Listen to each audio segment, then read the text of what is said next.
Un directoire presque pléthorique, l'Union sacrée de la nation se restructure avec à sa tête 6 membres. Enjeu majeur, la réélection de Félix Tshisekedi, qui pourtant a vu certains de ses alliés se désolidariser de sa structure politique. Félix Tshisekedi aura-t-il des soldats fidèles capables de mener à bon port la mission de les réélire au regard de la configuration de cette plateforme? Jusqu'où l'Union sacrée portera le président de la République? Élément de réponse dans ce deuxième dossier du jour. À quelques mois des élections prévues en décembre prochain, ça bouge dans les états-majors des partis politiques et plateformes. Si certains candidats se sont déjà prononcés pour la présidentielle et d'autres groupements ayant déjà choisi leur cheval gagnant, l'heure est à présent à la structuration des tendances. Martin Fayoulou, Augustin Matata Pogno, Moïse Katumbi semblent convoler ces derniers temps à juste noces. Bloc qui pour le moment rassemble tous les partis de l'opposition, mais aussi des mouvements citoyens et laïcs. Et donc je crois que nous avons aussi abordé cette question, d'autant plus que nous avons fait les tours d'horizon de toutes les grandes questions qui sont aujourd'hui gérées par l'opposition. À l'Union sacrée de la nation, le chef de l'État a structuré cette plateforme née des cendres du FCC Cash. Désormais, elle sera dirigée par 6 personnalités. Le président de l'Assemblée nationale, Christophe Mbosso, celui du Sénat, Modeste Bahati, le chef du gouvernement, Jean-Michel Samalou Kondé. Sur cette liste s'ajoute le secrétaire général de l'UDPS, Augustin Kabouya, l'allié MLC Jean-Pierre Bemba et l'UNC Vital Kamere. Par cette nouvelle structuration, tous prennent l'engagement de soutenir la candidature de Félix Tshisekedi à la présidentielle de décembre prochain. Un grand retour pour l'ancien directeur de cabinet du chef de l'État après ses déboires judiciaires.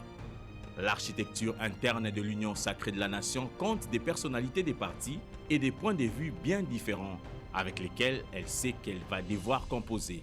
Avec une majorité écrasante au Parlement, l'offensive politique de Félix Tshisekedi et ses partisans a finalement réussi, à force de débauchage, à renverser la donne politique. Il faut suivre la voie du peuple. Et la voix du peuple, c'est la voix de Dieu. Le peuple s'est exprimé en plaçant sa confiance au président de la République, son Excellence Félix Antoine Tshisekedi Tshilombo, pour lui donner la responsabilité de diriger ce pays. Il lui a donné une vision.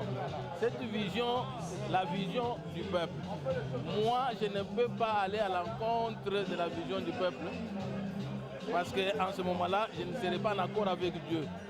Voilà pourquoi j'ai écouté la voix du peuple. Je suis venu répondre à cette vision du peuple qui est la vision du chef de l'État. Pour nous, notre présence ici, c'est de dire que les aspirations de la population sont au-dessus de tout dictat politique. Dès lors, grâce à son union sacrée de la nation, le président a resserré son emprise sur l'appareil politique. Nous sommes à un tournant décisif de l'histoire de notre pays et cette histoire commence maintenant à s'écrire sur une autre page. Félix Tshisekedi a désigné un directoire entièrement à sa main qui sonne le go de la bataille des élections. Le nouvel exécutif de l'Union sacrée de la nation est une structure de commandement pléthorique présentée après des semaines de tractations et de marchandages. On a beau crier aux envahisseurs, aux colonisateurs, aux impérialistes, à tout ce qu'on veut, mais nous devons reconnaître que ceux qui leur ouvrent la porte à cette prédation, à notre affaiblissement, c'est nous-mêmes. Le Congolais a perdu l'amour du Congolais et du Congo, sa patrie. Aujourd'hui, il y a quelqu'un à la tête de votre pays qui est prêt à vous écouter, qui croit en vous, qui croit en vos aptitudes. Ce nouveau directoire va lancer définitivement l'acte 1 du quinquennat Tshisekedi, marqué par la quête d'un deuxième mandat. Il devra désormais relever ce défi herculien à la taille de l'ambition. À ce jour, à quoi ressemble l'Union sacrée de la nation chère à Félix Tshisekedi? En son sein, des profils hétéroclites et des intérêts très divergents. Il y a nombreuses personnes issues du FCC avec des figures très cachetées kabylistes qui ont longtemps porté la voix de cet ancien régime décrié. Il y a aussi d'anciens alliés de Félix Tshisekedi comme Jean-Pierre Bemba ou Vital Kamere qui sont dans le bateau aujourd'hui pour avoir un droit de regard sur les échéances électorales ou gratter quelques postes ou fonctions considérables dans la répartition du pouvoir gâteau. Ce qu'on peut dire, c'est que dans cette union, chacun a son agenda. Minés par l'insécurité, les massacres quotidiens des civils dans l'Est, la lutte contre la corruption, les recettes fiscales dérisoires pour des besoins immenses, des priorités que l'Union sacrée de la nation devra appliquer pour enfin éradiquer la corruption et la misère qui touche les 2/3 de la population et ramener la paix dans l'Est du pays, ensanglanté par des violences des groupes armés. Nous avons besoin de la paix et de la sécurité. Nous sommes un peuple, nous avons droit à la paix et à la sécurité. Sur le 6, les chefs des corps institués semblent avoir la primeur sur les chefs des partis, ce qui donne l'occasion de réfléchir sur la balance entre pouvoir et ancrage politique. Jean-Pierre Bemba, ancien vice-président de la République, et dont l'ancrage est indiscutable dans le Grand Équateur, malgré son passage à la haie, Vital Kamerhe, ancien président de l'Assemblée nationale et ancien directeur de cabinet du chef de l'État, et dont la popularité n'est plus à démontrer dans la partie Est de la République démocratique du Congo, joueront-ils un rôle de seconde zone? Une crise de leadership ne verra pas tel jour au sein de l'Union. Quels sont les garde-fous mis pour l'éviter? Un recul historique nous enseigne que les plateformes à plusieurs têtes n'ont jamais réussi à faire long feu. Quelle que soit l'épreuve qu'on endure, cette épreuve doit être en dessous de ce qu'on est déterminé à donner à la nation, à la patrie, à la communauté. Le tout récent est la Mouka qui n'a existé que le temps d'un clin d'œil. Même les observateurs les plus avisés de la vie politique congolaise n'imaginaient pas ce retournement spectaculaire de la situation. Je voudrais rappeler à nos amis de la coalition La Mouka que la légitimité du président de la République en République démocratique du Congo n'est pas consacrée par les chefs d'État de la sous-région ni par la communauté internationale. Élu sans majorité à l'Assemblée nationale, le président Félix Tshisekedi est parvenu en 2 ans, sans passer par les urnes, à disposer d'une écrasante majorité en mettant sur pied l'Union sacrée. Mais que vaut cette coalition qui lui donne les moyens de gouverner? Quelles sont ses chances de réussite? Si vous pensez que nous avons encore du temps à perdre par rapport à l'urgence qui guette le pays à l'Est, par rapport à la survie de nos compatriotes, alors perdez ce temps. Par là, je veux vous dire que la priorité des priorités, c'est la guerre, les violences, les meurtres de nos compatriotes à l'Est du pays et dans le Grand Nord. Nous devons tous, comme un seul homme, nous dresser contre ça. L'Union sacrée de Félix Tshisekedi n'est pas à l'abri d'éventuelles défections de ses cadres et membres. Des frustrations seraient à la base de cette posture qui prend de plus en plus de place au sein de l'Union sacrée de la nation. Nombre de partenaires sont restés sans être servis, soit insatisfaits. Le dernier à figurer sur cette liste est Moïse Katumbi, qui a quitté le navire. Regaillardi et requinqué, l'Union sacrée de la nation saura-t-elle s'imposer sur terrain en répondant aux préoccupations des populations congolaises?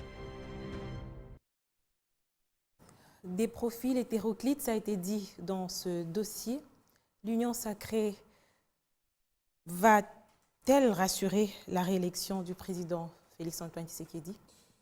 Écoutez, je suivais cet élément avec beaucoup de circonscriptions parce qu'il y a comme un bis repetita de ce qui s'est passé lorsque, après Sun City, tout ce qui était opposition non armée, tout ce qui était société civile, même certains qui étaient au MLC, au RCD, se sont retrouvés derrière Joseph Kabila. Ils ont fait ce qu'on a appelé la majorité, l'union de la majorité présidentielle, l'UMP. L'UMP, oui. Il y avait un porte-parole qui s'appelait Olivier Kamitata, qui était le secrétaire général du MLC et même président de l'Assemblée nationale à cette époque-là. Et ça rappelle ce qui s'est passé aux élections de 2018, où il y avait au sein du FCC, on va dire, des figures des pros de toute la République, Madame Feza, y compris les fonctionnaires de l'État. Mais lorsqu'il y a des revirements... Vous aussi, vous faisiez partie de... Ah non, non, non, jamais. Moi, je suis, et je le reste, expert, journaliste, spécialiste en communication, et je donne toujours mon point de vue quant à la marche de notre pays. Je dis ceci. Tous ces gens qui étaient de figures emblématiques du FCC, diabolisés à souhait, et je paraphrase le professeur, il est de l'Équateur, Jeanne Joly, kabiliste à fond, pour ne pas dire de premier rang. Par un tour de passe-passe, ils deviennent tshisekidistes de premier rôle. Quelle est la dose idéologique? Ça Parce n'existe presque pas au Congo. À la mise en place de l'Union sacrée, il y avait quoi? Jean-Marc Abound, l'un des faiseurs. Oui. Il y avait qui? Moïse Katumbi, qui est venu en trio avec Jean-Pierre Bemba et Félix Tshisekedi pour constituer. Bahati était même, je veux dire, en sniper. Aujourd'hui... Un sniper puissant.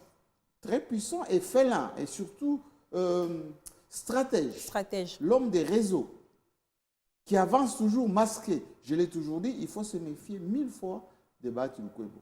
1000 fois. Parce que c'est un homme qui travaille dans la durée.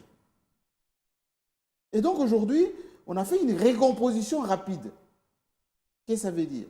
Jean-Pierre Bemba, avec un agenda, il a toujours sous le manteau ce qu'il pouvait faire et ce qu'il a envie de faire. Il s'est reconstitué financièrement, c'est déjà une bonne chose en termes stratégiques. Vital Kamerhe, qui... Mais il a toujours été son allié.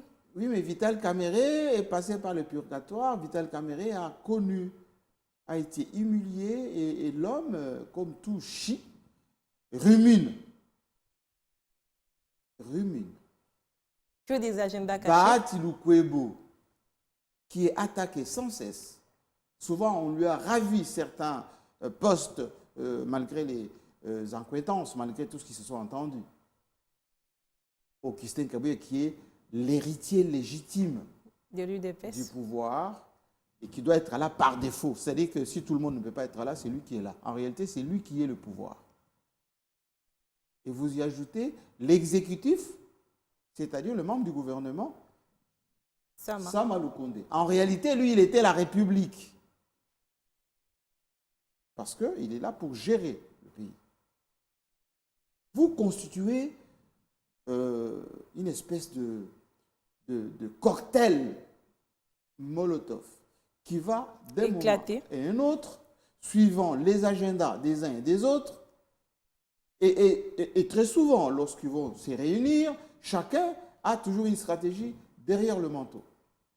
Lorsqu'il y avait deux camps, avec un seul objectif, ils se sont déjà taillé cet objectif en commun. Mais quand vous parlez avec le membre de l'UNC, qu'est-ce qu'ils vous disent? Il y a eu l'accord de Nairobi. Nous avons connu des problèmes. Ça ne s'oublie pas aussi facilement. Mais aussi longtemps que Vital Kamerhe n'a pas encore levé l'option, comme Moïse Katumbi, il reste discipliné. Mais pendant les élections, et Dieu sait que les processus étaient déjà un tout petit peu biaisés, ça va être plus compliqué. Que les uns des autres gardent la patience. Surtout que la manne pour organiser les élections ne sera pas la même pour tout le monde. Surtout que, en termes de répartition des sièges, en termes de considération des uns et des autres, en termes de calcul. Mais est-ce qu'il y a déjà des frustrations? C'est que vous oubliez. Tout ce qui a été capté, FCC, 80% n'ont pas eu gain de cause. Beaucoup ont été... Ils sont frustrés? Suffisamment. Et ils ont même coûté cher à Félix Tshisekedi pour voter telle ou telle loi, pour s'exécuter sur telle situation. Mais ils ont été gratifiés. On a failli passer à la caisse. Comment vous appelez, les véhicules là, sont passés par là. Et tout ceci reste encore. Et Joseph Kabila l'avait dit en son temps, cette majorité va coûter cher à la République. Et ça a coûté cher à la République. Et donc, ce n'est pas aussi facile que ça. Vous allez voir que lorsque il va y avoir des problèmes d'organisation des élections, les gens vont sortir du bois. Beaucoup essaient de faire profil bas ou attendent que les choses avancent, mais ils ont des fiefs parce que vous savez qu'il y aura renouvellement de ce Parlement.